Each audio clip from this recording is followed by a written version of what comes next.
नाही बरोबर येते. रामकृष्णारी मंडळी, मी विद्या देशपांडे तुमचं स्वागत करते माझ्या आजीच्या नवीन ब्लॉगमध्ये. मी ओळखता नाही कोण माझी आई. खरी खरी गोष्ट आहे. जरी इंस्टाग्रामला किंवा व्हिडिओमध्ये बोलत असते ना की शेवटची पिढी कॅमेरा दिसला की पदर घ्यावे, तर खरंच शेवटची पिढी आहे. आपल्याला तर हे होणार नाही. कारण पदरच नाही तर घ्यायचं कुठून. त्याला घालावं लागतं. 2 तास घातलं खाली येते लगेच.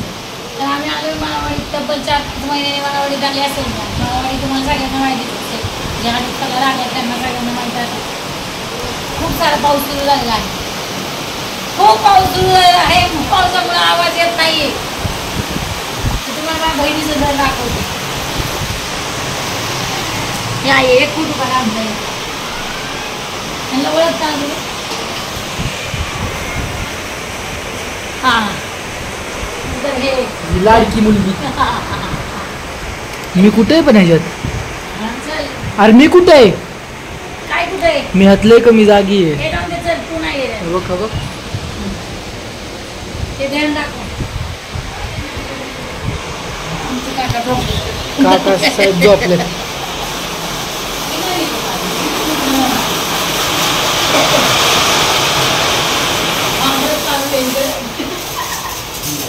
इकडे आमरस चालू आहे आणि ही मोठी बहीण दीदीला आंब्याचा रस चालू आहे.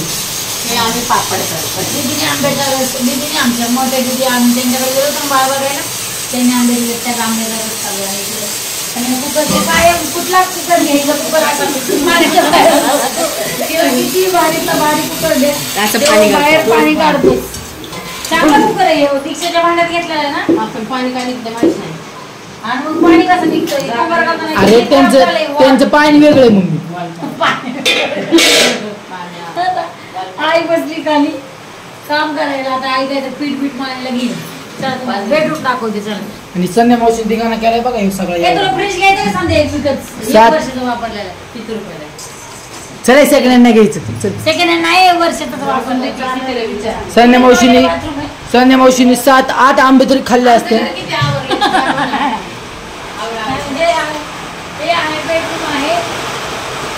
सगळीकडून काचा आहे. मध्ये बरोबर बेड लय भारी रूम. ज्वेलरी आहे. माझी ज्वेलरी आहे का बघ. माझं कानातले यांच्याकडे, वेल यांच्याकडे. माझ्या वस्तू बरोबर लागतात. घालू दिलं पण आता मम्मी. हो कानातलं बघते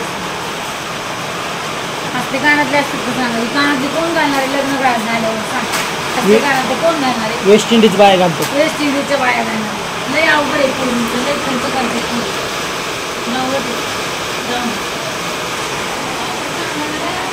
चांगलं वाटतं तसं. एक फोटो काढले. आमरस केला ना चमचा असा गरम करायचा आणि ह्यात टाकायचा तापून. म्हणजे आमरस गोड झाले का डाळत नाही म्हणजे तुला होत नाही. तू बघ तू नुसतं खायचं बघ. यम्मी. आणि आलूच्या वड्या यम्मी आठवते का ती चीज वाली. आमचा नवरा म्हणतो आईसारखं हिच्यासारखं येत नाही चपात्या आलूच्या वड्या. कोणाला काय आलूच्या वड्या आपण हिरीच केल्या असतात. कोणी केलं? सरक साईडला मध्ये. माझ्या आलूच्या वड्या चांगल्या असतात. माझ्या हाताला खूप टेस्ट आहे.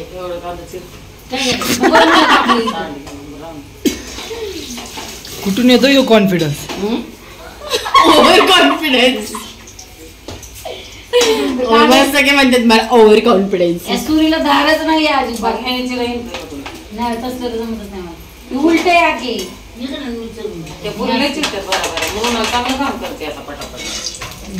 आरती तुमच्या समोर करत असेल. मध्ये मध्ये तर गप्पा काढल्या का नाही? माझं घेऊन नको बोललेलं ह्याच्यात. फोटो काढायच्या गप्पा काढल्यावर.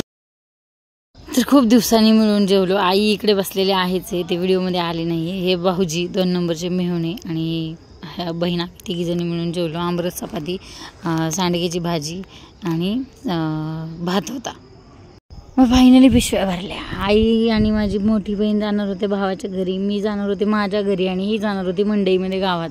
नेमका इतका जोराचा पाऊस आला की आमचं जाणं म्हणजे कॅन्सल केलं. तोपर्यंत मी 2 व्हीलरवर आले होते शिवमला घेऊन, आणि माझी आई आणि माझी मोठी बहीण त्या दीदीकडे गेल्या होत्या, तिकडंच गेल्या होत्या. तिकडे गेल्यामुळं त्या आंबे घेऊन आल्या होत्या. मग आई माझी बोलली की आंबे न्यायला ये इथं, म्हणून मग मी गेले. पण नेमका इतका पाऊस झाला माळवाडीमध्ये की म्हणजे ऑल ओव्हर आज आमच्या इथं बऱ्याच एरियात, हडपसर एरियामध्ये बराचसा पाऊस झाला. त्यामुळं परत यायला म्हणजे दुपारी गेलो होतो आम्ही, तर खूप वेळ झाला यायला. ते आमचे भाऊजी येतात, शिवमनी पळीने ते चावतात म्हणून त्यांचा मुद्दा व्हिडिओ घेतला. आईने माझ्या सगळी भांडी घासली, बहिणीने बहिणीने सगळं घर आवरलं. मी गेले तर माझ्याकडून कळशी पूर्ण पडली, तिच्या घरात पूर्ण पाणी झालं. माझ्या बहिणीने ते पुसून घेतलं, पण ते व्हिडिओमध्ये नाही घेतलं कारण शिवम खूप मोबाईलला त्रास देतो, त्याच्याकडे मोबाईल नाही आहे. आणि मग त्याला बरंच विनवणी करावं लागते की शिवम व्हिडिओ काढ म्हणून. तर भाऊजीने बघत टावेलने चावटला.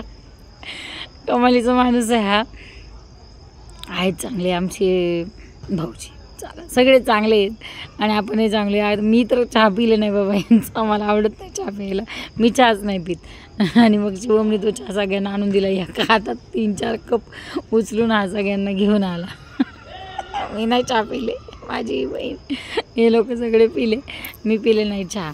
आणि मग नंतर हा परत किचनमध्ये येऊन काय दाखवत होतं काय माहिती, ह्यानीच हा व्हिडिओ शूट केला आहे. याला खूप हसायला येत होतं. म्हणलं मम्मी काकानी पळीनी चहा ओतलाय म्हणून सगळ्यांना सांगत होता. चहा अत्यंत सुंदर केला होता. आई पण बोलली भाऊजीने चहा चांगला केला. शिवमही पिला. शिवम पण म्हणला की मम्मी चहा खूप छान केला आहे काकांनी.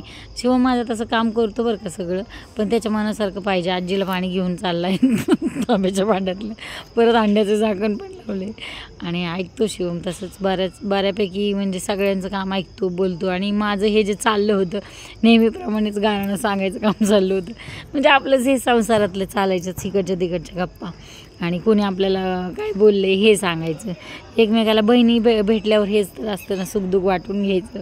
तशी चालायचं. चला नको बोलायला ह्या विषयावर. नंतर माझ्या आईला घेऊन शिवम गावात सोडायला गेला. आणि आम्ही निघालोच होतो तर वाटेमध्ये माझे काका दिसले. माझे काका या मंदिराची पूजा करतात. माझे काका नारायणपूरला सेवेकरी आहेत मंदिरामध्ये. तर त्याच्या म्हणजे या संध्याकाळी सकाळी आरती वगैरे आणि इथलं पूजेची जबाबदारी माझ्या काकांकडे आहेत. माझे हे 4 नंबरचे चुलते आहेत, सख्खे चुलते माझे. ही माझी बहीण आहे मोठी, खूप भारी आहे. ही आईच्या जागेवर आहे. नंतर तिने दर्शन घेतलं, मी दर्शन घेतलं, माझ्या बहिणीने दर्शन घेतलं. आणि मग आम्ही बाहेर निघालो. तर मग यांनी काकांचं दर्शन घेतलं, यांचा व्हिडिओ मी घेतला आणि माझा व्हिडिओ यांनी घेतला. आणि नंतर मग आम्ही निघालो बाहेर मंदिरातून अगदी थोड्याच वेळ, कारण पाऊस खूप येत होता. मग आलो घरी. हे आंबे आमच्या पाहुण्यांनी दिलेले, पाहुण्यांनी म्हणजे आमच्या लेकीच्या घरच्यांनी दिलेले. परत गोड आंबे आहेत. दुपारी आम्ही खाल्ले आंबे, भरपूर सारे खाल्ले. व्हिडिओ काढला नाही, ह्यानी काढला होता त्याच्या मावशीचा, मी नाही काढला, माझा नाही काढला. बहिणीची माया माझी एवढीशी शेवया दिल्या, तिच्याकडे पण नव्हत्या शेवया, थोड्याशाच होत्या म्हणून दिल्यात. आणि आम्ही जेवण आलो दोघं जण, तर ह्या 4-5 चपात्या दिल्या त्यांना. आता व्हिडिओ उद्या अपलोड होईल, त्यामुळे त्यांना जर कळलं की ह्या चपात्या तिकडून आले तर खाणार नाही, कारण कुणाकडचं खायला आवडत नाही, काय करणार ना. पण ह्या चपात्या माझ्या बहिणीने केल्यात. बहिणी म्हणजे माझ्या मोठ्या बहिणीने केल्यात. तिच्या केलेल्या चपात्या प्रचंड आवडतात. सारखं तिचं नाव काढतात की तिच्यासारख्या चपात्या तुला येत नाहीत. माझी आई आणि माझी बहीण इतक्या सुंदर बारीक बारीक पातळ चपात्या करतात ना, त्यांच्यासारख्या चपात्या कोणाच येत. 2 नंबरच्या बहिणीला तर येतच नाही. जेवायला 10 जण असतात त्यांच्या घरी, तिचा विषयच नाही. जेवायला 10 जण असतात, त्यामुळं त्यांच्या घरी खूप लोक आहेत. त्यांची जरा मोठी फॅमिली आहे म्हणून ती खूप सुगल असते. आता आमच्यात काय 3 चपात्या संध्याकाळी, 5 चपात्या सकाळी, संध्याकाळी 5 चपात्या. त्याच्यामुळे जास्त इतकं नाही. मी अशा जाड चपात्या करते, ती एकदम पातळ अशा. काय सांगू, कधी आता तिच्यावर व्हिडिओ बनवूयात आपण, ते आल्यावर इतकं सुंदर अशा बारीक पातळ चपात्या असतात. इतक्या पातळ आणि इतकी त्याला काय म्हणतात ते हे पण खूप असते, घड्या असतात, फुगा येतो चपातीला. तर आता या 2 आंब्यांचा आपण माझ्या मिस्टरांसाठी रस करूयात, कारभाऱ्यांसाठी. आणि मग बाकीचं आहेच काम चालूच आहे. हे 2 ब्लाऊज पीस आहेत, आईला दिलेत, म्हणजे माझ्या आत्याच्या घरचे मी दिलेले आहेत. तर याचे 2 ब्लाऊज शिवायचे आहेत आईला, म्हणून ते ब्लाऊज पीस मी 2 आणलेले आहेत. हे ब्लाऊज खूप साऱ्या साड्या आणलेल्या आहेत, ज्याचे ब्लाऊज शिवायचे आहेत माझ्या बहिणीचे. आज खूप दिवसांनी म्हटलं तरी चालेल, मी माझ्या बहिणीकडे गेले होते 4-5 महिन्यांनी त्यांच्या घरी. नंतर मी गेलेच नव्हते, त्या भागातच नाही गेले.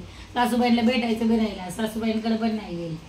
आणि पाऊस इतका आला ना, लय कचकच, केस ओले झाले पूर्ण, कपडे ओले झाले पूर्ण.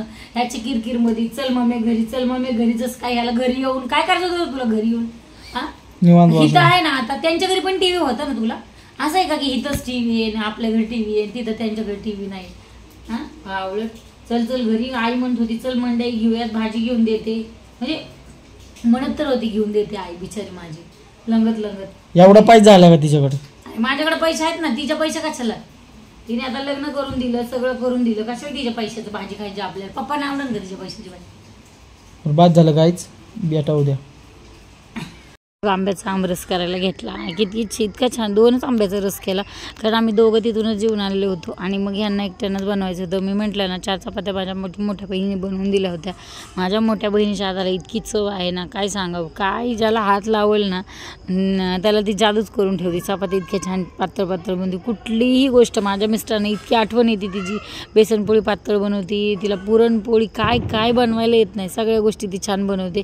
अगदी इतका आंबाच कुठल्या क्वालिटीचा आहे किंवा कुठल्या कलमाचा आहे माहीत नाही, अगदी कोई सगळी स्वच्छ निघाली. इतका छान म्हणजे तो आंबा उत्तम क्वालिटीचा होता. आणि हा मी चमचा गरम केला आणि ह्याच्यामध्ये टाकला.